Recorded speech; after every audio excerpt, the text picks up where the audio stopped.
जय श्री राम दोस्तों, स्वागत है आप सभी का सनातन धर्म यात्रा में। दोस्तों, पिछले वीडियो में आपने मनुस्मृति के तृतीय अध्याय के 60 श्लोकों को सुना और समझा। अब आइए चलते हैं मनुस्मृति के तृतीय अध्याय के 61वें श्लोक से लेकर 70वें श्लोक तक और आज इन श्लोकों को सुनने और समझने का प्रयास करेंगे। तो आइए सबसे पहले देखते हैं 61वां श्लोक। इसमें है पति पत्नी में पारस्परिक अप्रसन्नता से संतान न होना। इसमें लिखा है, यदि ही स्त्री न रोचेत पुमांशम न प्रमोदयेत अप्रमोदय पुनः पुंसा प्रजनम न प्रवर्तते। अर्थात यदि ही स्त्री न रोचेत, यदि स्त्री पुरुष पर रुचि न रखे, पुमांसम न प्रमोदयेत व पुरुष को प्रहर्षित न करे, तो अप्रमोदत पुनः पुंसा अप्रसन्नता से पुरुष के शरीर में प्रजनम न प्रवर्तते, कामोत्पत्ति न होके संतान नहीं होते और होते हैं तो दुष्ट होते हैं। जो स्त्री पति से प्रीति और पति को प्रसन्न नहीं करती, तो पति के अप्रसन्न होने से काम उत्पन्न नहीं होता है। उसके बाद 62वां श्लोक है, स्त्री की प्रसन्नता पर कुल में प्रसन्नता। इसमें लिखा है, स्त्रियाणाम तु रोच मानायाम सर्व तद्रोचते कुलम तस्याम तद्रोच चानायाम सर्वमेव न रोचेते। अर्थात स्त्रियाम तु रोचा मनायाम, जो पुरुष स्त्री को प्रसन्न नहीं करता, तो उस स्त्री के अप्रसन्न रहने से सर्वम एव न रोचते, सब कुल भर में अप्रसन्न शोकातुर रहता है। और स्त्रियां रोच मनायाम, जब पुरुष से स्त्री अप्रसन्न रहती है, तब तत् सर्वम कुलम रोचते, तब कुल आनंद रूप दिखता है। स्त्री की प्रसन्नता में सब कुल प्रसन्न होता है, उसकी अप्रसन्नता में सब अप्रसन्न अर्थात दुखदायक हो जाता है। उसके बाद 63वां श्लोक है, कुलों को पतित करने वाले कर्म।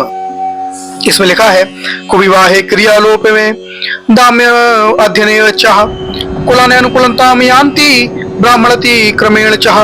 अर्थात कुविवाहे निंदित विवाहों के करने से, क्रियालोपे यज्ञ आदि क्रियाओं के न करने से, चा और वेद अध्ययन वेद के न पढ़ने से, चा तथा ब्राह्मण अतिक्रमेण ब्राह्मणों का निरादर करने या उनकी आज्ञा न मानने से, कुलानी सभी कुल अकुलताम यान्ति पतित या नष्ट हो जाते हैं। उसके बाद 64 और 65वें श्लोक हैं। इसमें लिखा है, शिल्पेन व्यवहारेण शूद्रपस्तैव केवल है गोविरस्य वैश्य यानस्य कृष्या राजोपसेव्यः अज्याय याजनश्चैव नास्तिकेन च कर्मणाम कुल्यांशु विनश्यन्ति यानि हीनानि मंत्रतः।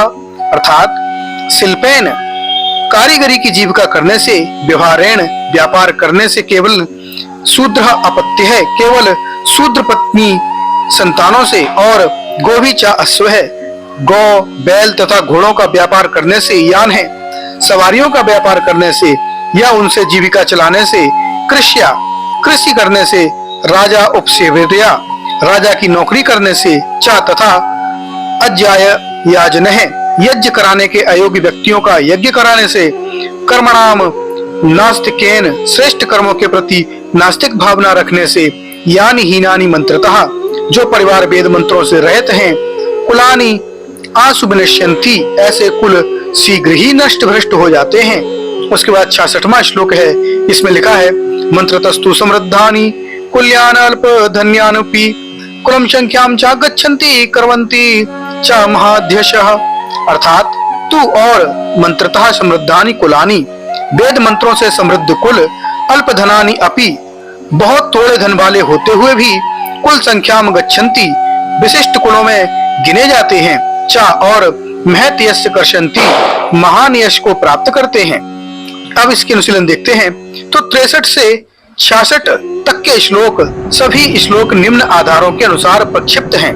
पहला कारण है अंतर्विरोध। 64वां श्लोक मनुस्मृति की आधारभूत व्यवस्था के ही विरुद्ध है। इसमें निर्दिष्ट शिल्प, कृषि एवं पशुरक्षा कर्म वैश्य और राजा की सेवा क्षत्रिय का कर्म है। प्रथम अध्याय के 89, 90 और 9वें अध्याय के 325 से 332 आदि श्लोकों में और इन्हीं के आधार पर मनु ने वैश्य और क्षत्रिय आदि के वर्ण भेद को माना है तथा स्थान स्थान पर अपने इन कर्तव्यों के पालन से श्रेष्ठ गति की प्राप्ति होना कहा है। इस श्लोक में इनके आधार पर कुल का विनाश मानना मनुस्मृति की आधारभूत व्यवस्था के ही विरुद्ध हो जाता है। इस प्रकार यह श्लोक प्रक्षिप्त है। अन्य पूर्वापर तीनों श्लोक इससे संबद्ध होने के कारण स्वतः प्रक्षिप्त सिद्ध हो जाते हैं, क्योंकि 64वें की क्रिया 65वें में पूर्ण होती है और 66वें के मंत्र तस्तु समृद्धानी शब्द 65वें के यानी हीनानी मंत्रतः शब्दों से संबद्ध हैं। दूसरा कारण है प्रसंग विरोध। विभागों के गुण अवगुणों लाभ हानियों का वर्णन विभागों के उल्लेख के बाद 39 से 42 श्लोकों में उक्त हो चुका है। अतः यहाँ पुनः उनका विवेचन करना प्रासंगिक नहीं है। यहाँ पूर्वापर प्रसंग विभाग के पश्चात स्त्री के साथ कैसा व्यवहार होने से क्या परिणाम होता है 55 से 62 श्लोकों में तथा पति पत्नी के साथ क्या कर्तव्य है 67वें श्लोकों में इन बातों का है। इस बीच कुलों की उन्नति अवनति का विवेचन संगत सिद्ध नहीं होता है। उसके बाद तीसरा कारण है पुनरुक्ति। इन श्लोकों में कुछ बातों की पुनरुक्ति मात्र है। यथा 63वें श्लोक में उक्त क्रिया लोपे पद की 65वें में अज्यायाजने नास्तिकेन च कर्मणाम के रूप में तथा 63वें श्लोक में पठित वेदाध्ययन पद की यानी हीनानी मंत्रता के रूप में पुनरुक्ति ही है। इस प्रकार की पुनरुक्तियां मनु सदृश विद्वान की भाव गंभीर युक्त रचनाओं में उपलब्ध नहीं होती, अतः यह श्लोक प्रक्षिप्त हैं। उसके बाद 67वां श्लोक है और यहाँ से पंच महायज्ञ विषय प्रारंभ होता है। तो 67वें श्लोक में लिखा है पंच महायज्ञों का विधान।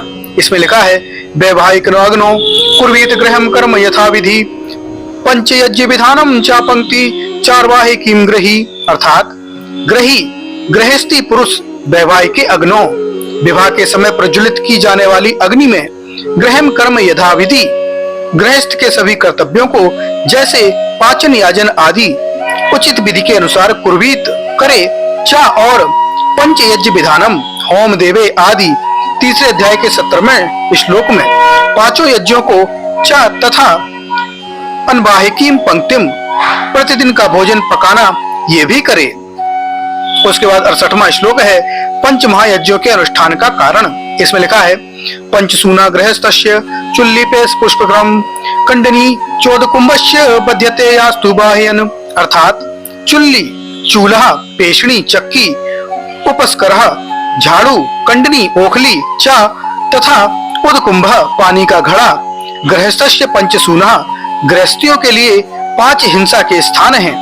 या तो बाह्यान जिसको प्रयोग में लाते हुए गृहस्थी व्यक्ति बध्यते हिंसा के पापों से बंध जाता है।